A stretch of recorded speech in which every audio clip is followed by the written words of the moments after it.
Hi, it's Doug Lynner with Patch of the Week. I have a new addition to my system. It's a STS Serge. It's an M-class boat. In it is a critter and the brand new version 2 of the creature. I'm going to be paying a lot more attention to this in the very near future, but tonight I'm going to use the smooth side of the smooth and step generator to illustrate one of the building blocks of tonight's Patch of the Week, and that is the hold function. Tonight's Patch of the Week is a way to generate really nice beats, better beats, using the hold function, as well as some techniques that we've covered in some past Patch of the Week videos. So let's get going here. The first thing I'm going to do is take the smooth and step generator, the smooth side, and I'm going to cycle it on itself. Unlike the Mystery Serge, this doesn't have a cycle switch, so I'm doing that with a patch cord. So I've turned it into an LFO. You can see the LED that's corresponding to it. I'm going to take the output voltage and I'm going to put it into the scalable VC input of the VC time gen oscillator. And let's take the output down to a mixer and hear what we've got. Okay, that's a really typical LFO controlling an oscillator. Now what I want to do is to illustrate the hold function, and to do that I'm going to take the output of the push buttons on my programmer down here in the Mystery Serge. I'm going to apply it to the hold function,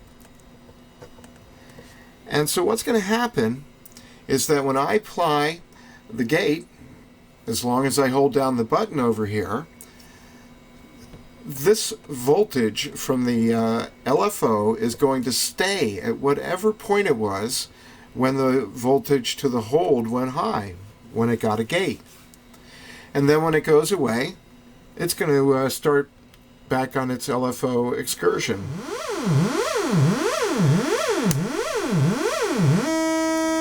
So there you can hear, as long as I'm holding that button, this is going to stay wherever it was. When I release it, it's going to go back to it being the LFO.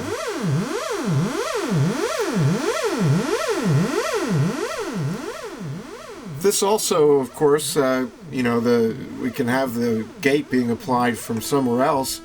For instance, if we were to cycle this dual transient generator on itself,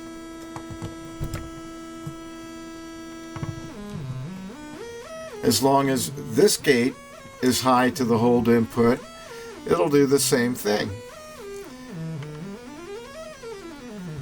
So adjusting the slope here, the rise, will get us these different speeds of these staircase voltages. Alright, so this is simply how the hold works. And it is very simple, but it can do a lot of very interesting things. And tonight what we're going to do is use it to create better beats. And I'm going to set up a patch from scratch. It's going to be a rather complicated one, so it's going to be a long Patch of the Week video. And most of this is going to be occurring down here on the Mystery Serge, where I'm going to be using the old envelope generators, which also have hold functions on them, and I'm going to be using them in this patch. This Patch of the Week builds upon a couple that I did earlier this year. One was a simple patch for polyrhythms, and the other was a simple patch for complex rhythms. And both of these can be found on my YouTube channel or on my website, which is www.neatnetnoise.com. And so I'm going to tonight create a complex patch to do better beats and have more options for beats within the patch. And one of the big features of that is going to be using the hold function, as I've said. However, what I'm going to do first is start by setting up a normal patch for a pulse-divided rhythm network, and that's going to use a negative slew for the master clock. It's going to use the two Serge envelope generators, each one which has a hold function for time divisions of the master clock. And I'm also going to use a positive slew to do a time division of the master clock, and that's going to be used to create a bass drum-like instrument, just to give us an ongoing reference. First, I need to set up the master clock for the patch. As I mentioned, I'm going to do that with the negative slew. You could use any number of modules for this purpose. I'm just going to use this. It's handy, it's in the right spot. It has a cycle switch on it. I'm just going to flip that. You could patch this and cycle it upon itself if you don't have one. I'm going to take and power 3 modules, all of which can do pulse division. And the first one is a positive slew. I'm going to use that to create a bass drum sort of an instrument, and we'll have that as a reference throughout. And I'm going to take and have it also power an envelope generator here and another envelope generator over on this side. As a side note, it may not seem very handy to have these things separated like this, and I know a lot of people like to group modules by function. However, I perform live a lot, and I really like having things separated out like this so I don't have to be so constrained when I approach the instrument. So there are a lot of ways to think about that.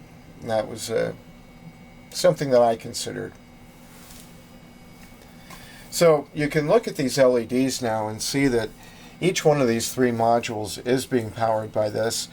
And as I mentioned, each one of these does pulse division. And I'm going to plug these in, and we're going to start to hear what's happening. So let's hear the master clock right away and see what we have going there.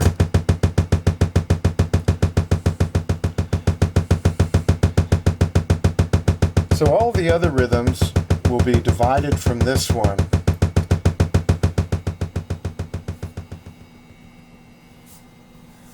The first one that we'll make is the bass drum-like instrument, and we're going to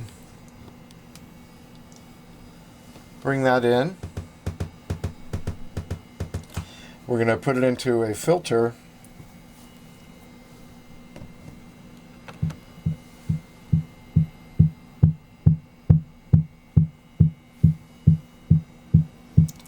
All right. Now, so we're dividing this clock with the positive slew. So this is the same speed as the clock. This is half of that. This is divided by 3. That's divided by 4. Now we want to take 2 other outputs, one from each of these envelope generators, and we'll put them into another couple of filters.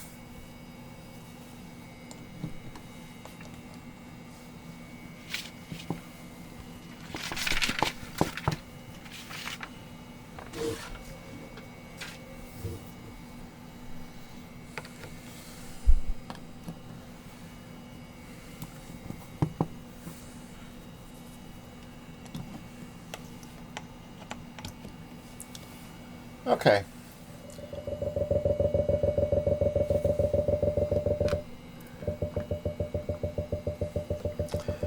So here we have another instrument. It's going through this filter and it's being controlled here. And again, it can run at the speed of the clock or at divisions of it.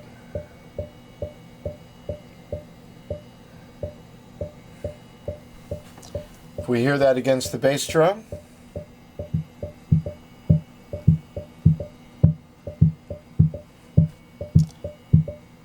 We have a polyrhythm there. And so then we have a third instrument, and that's from this envelope generator. Again, it can run at the speed of this master clock or at some division of it.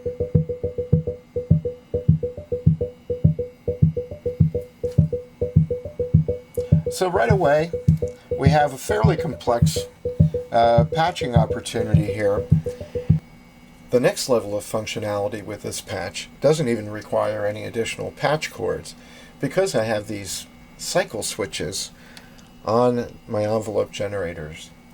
What that allows me to do goes back to the Patch of the Week video that I did earlier this year called A Simple Patch for Complex Rhythm. In that, I showed you how to use a recycling of the envelope generators to allow them to run freely while at the same time being synced up periodically by another clock.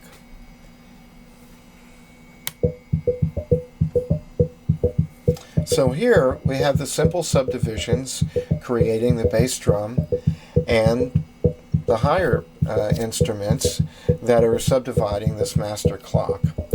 If I bring in one of these envelope generators recycling, it's going to start going additionally at a speed that's set here.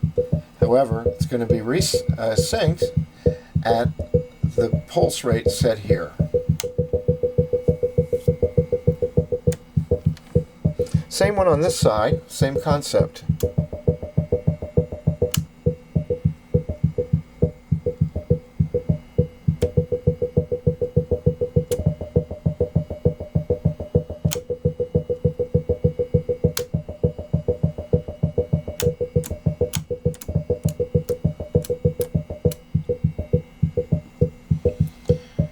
And of course, as you change the length of the envelope, all of these influences are going to change, and rhythm speeds are going to change, etc. That brings us to where we started, and that's the idea of how hold can be used to influence the rhythms. And it's actually very powerful. What I'm going to do is take a gate output of this envelope generator and use it to control the hold function of this envelope generator.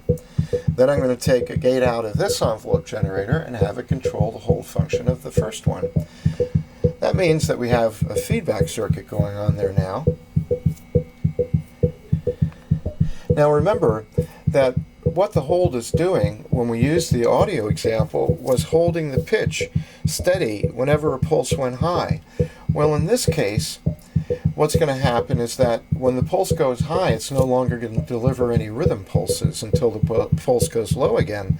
So that allows us to turn on and off rhythms, and that's a nice way to get a little bit more complexity going. Here's some examples. So this one is turning this on and off, allowing it to give a pattern of faster beats, but not all the time.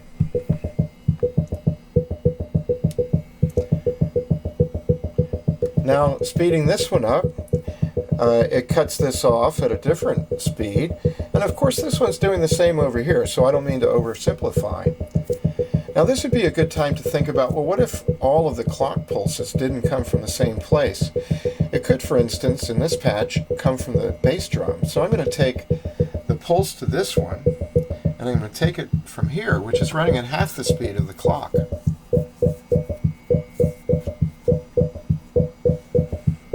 So as you can see, things get a lot more complex very quickly. And we still have the other option of having it cycle on itself. Well, here's an interesting thing that just happened, is that sometimes they'll turn each other off for a bit, and that adds to the wonderfulness of it, if you ask me. And we can do that over here as well.